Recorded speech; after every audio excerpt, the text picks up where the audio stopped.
اور عورت کا دل تو مرد سے 10 گنا زیادہ جلدی اللہ کی بات کو لے لیتا ہے. ہاں فوراً. میں واپس آ کے بیوی کو کارگزاری سناتا تھا تو میں اس کی حالت بدلی ہوئی دیکھتا تھا، حالانکہ وہ نہ مسجد آئی نہ اس نے وہ اعمال ہوتے دیکھے. اس لیے میں آپ کو بتا رہا ہوں بھائی، جب آپ نکلا کرو گھر واپس آ کر بیوی کو سب بتایا کرو ہم نے کیا کیا. وہ جذبات بنتے ہیں گھر والی کے، اور جب گھر والی کے جذبات بنتے ہیں تو پھر بچوں کی صحیح تربیت شروع ہوتی ہے. دین ان کی زندگی میں آیا تو گھر کے اندر آ گیا. جب تک آپ کی زندگی میں ہے گھر سے باہر ہے. گھر والی کی زندگی میں آ گیا، گھر کے اندر آ گیا. تو میں آہستہ آہستہ آہستہ آہستہ آہستہ آہستہ جو بھی 3 دن میں سنتا تھا آ کر گھر والی کو، عائشہ کو بتاتا تھا. عائشہ آج یہ سنا، آج یہ سنا، آج یہ سنا. کرتے کرتے آہستہ آہستہ پھر میں نے اپنی ماں کو بتانا شروع کیا، مرحومہ کو.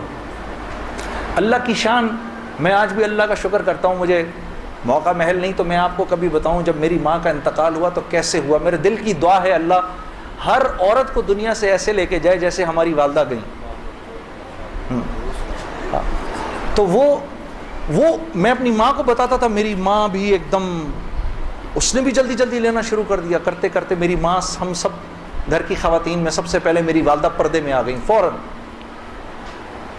اور مولوی صاحب کہہ رہے ہیں ان کے انتقال کا بتائیں، میں ضرور بتاؤں گا آپ کو، مختصراً بتاتا ہوں. میری ساؤتھ افریقہ کی تشکیل تھی، پیچھے والدہ کی طبیعت بہت خراب ہو گئی. مجھے بھائی نے بولا جنید بھائی آ جائیں واپس کیونکہ امی جا رہی ہیں، امی نے اب نہیں رکنا. تو میں نے ساتھیوں سے کہا، انہوں نے کہا یار چلے جاؤ کیا فرق پڑتا ہے، یہ پھر یاد کرو گے ساری زندگی. اب میں سوچتا رہا. اب میں نے امی کو فون کیا، میں نے کہا اماں آ جاؤں. کہا نہیں ہرگز نہیں آنا. تو میں نے کہا کیوں؟ تو کہنے لگی اگر میرا انتقال ہوا تو میں کتنی خوش قسمت ہوں کہ میں اللہ کو بتاؤں گی کہ جب میرا انتقال ہوا تو میرا بیٹا تیرے راستے میں تھا. تو تم مت آؤ، مجھے کچھ نہیں ہوگا، اور اگر ہو گیا تو اس کو اللہ کی مرضی سمجھ رہا، بس میرے لیے تم دعا کرنا. اللہ کی شان، امی کا انتقال نہیں ہوا اس میرے 40 دنوں بعد. میں واپس آیا تو بہت خوش ہوئی، گلے لگایا. کہا دیکھو میں نے کہا تھا اللہ نے مجھے زندہ رکھا جب تک کہ تم نہیں آتے واپس. پھر میری حضرات نے 10 دن کی اور تشکیل کر دی کینیڈا کی. تو میں نے کہا اماں پھر 10 دن کے لیے بھیج رہے ہیں، جاؤں نہیں جاؤں؟ نہیں چلے جاؤ نا تو بالکل ٹھیک ہوں. میں نے کہا جی ٹھیک ہے. میں جس دن گیا ہوں اس دن ہم ٹورانٹو میں مرکز میں بیٹھے ہوئے تھے، تو وہ پوری ٹورانٹو کی شورا سامنے بیٹھی ہوئی تھی. میرا بیان تھا. بیان کے دوران ایسے موبائل پڑا ہوتا ہے، میں نے رکھا ہوا تھا کہ بہن کو بولا ہوا تھا کہ اگر اماں کو کچھ ہو مجھے فوراً بتا دینا. میرا موبائل بند ہو گیا، میں سمجھا خراب ہو گیا، اب وہ چلے ہی نہ کسی طرح سے. خیر میں نے اس کو چھوڑے رکھا، میں بات کرتا رہا.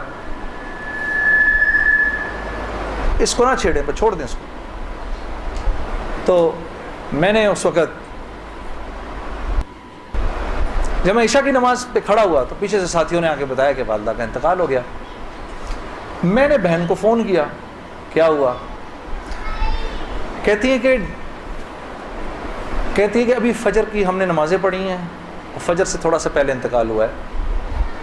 اور 2-2:30 بجے اس امی نے بلایا میری بیوی کو، اور میری بیوی کو بلا کے بولا کہ بیٹا دیکھو میں نے تو ساری زندگی تمہیں بیٹی کی طرح رکھا، لیکن میں ساس ہوں، کمی بیشی ہو سکتی ہے، تو اگر کچھ ایسی ہوئی ہو تو مجھے معاف کر دینا. تو میری وائف نے کہا امی آپ کیسی باتیں کر رہی ہیں، مجھے تو کبھی خیال بھی نہیں آیا اس بات کا. ہاں آپ نے مجھے اس سے کم سمجھا ہی نہیں. پھر میری بہن سے کہا کہ تم بیٹا مجھے لگتا ہے میں آج چلی جاؤں گی، مجھے سورہ یاسین سناؤ. تو میری بہن نے ان کو سورہ یاسین سنائی. تو میری بہن کہتی ہے کہ آنکھیں بند کر کے لیٹ گئیں اور مجھ سے کہا کہ اب سورہ رحمان سناؤ. تو سورہ رحمان پڑھتے پڑھتے میری امی نے آنکھیں کھولیں، اور آنکھیں کھول کے میری بہن سے کہا کہ منیزہ یہ دیکھو یہ کس قدر ایک حسین عورت تمہارے ساتھ کھڑی ہوئی ہے، ذرا اپنے اس طرف دیکھو کتنی حسین عورت کھڑی ہے تمہارے ساتھ، بیٹا یہ مجھے لینے آئی ہے. تو میری بہن کہتی ہیں کہ اماں یہاں تو کوئی نہیں کھڑا. نہیں اس کے پیچھے دیکھو، اس کے پیچھے بھی کچھ لوگ کھڑے ہیں. تو میری بہن کہتی ہے کہ میں نے کہا اماں تو چلیں پھر کلمہ پڑھیں، پھر آپ کے جانے کا وقت ہے. کہا اپنے ابا کو بلاؤ جلدی سے. تو میرے ابا آئے اور میرے ابا کو کہا کہ دیکھیں میں نے ساری زندگی آپ کی عزت کا خیال رکھا، میرے لیے بس وہ نمبر 1 چیز تھی، اس میں اگر کوئی کمی بیشی ہوئی ہو تو مجھے معاف کر دیجیے گا، میں اب جا رہی ہوں. کلمہ پڑھا اور آنکھیں بند کر لیں، بس اس طرح گئیں وہ. اللہ پاک ہر عورت کو ایسے جانے کی توفیق عطا فرمائے دنیا سے. ہمیں سب کو اللہ پاک ایک خوبصورت موت عطا فرمائے کہ ہم دنیا میں ایک خوبصورت موت ہی تو کمانے آئے ہیں. ہاں کہ جب ہم یہاں سے جائیں، میری اللہ سے دعا ہے یا اللہ اس مجمع میں جتنے مرد اور عورت بیٹھے ہیں جب اس دنیا سے جائیں تو یا اللہ وہ ان کی زندگی کا سب سے خوبصورت دن ہو.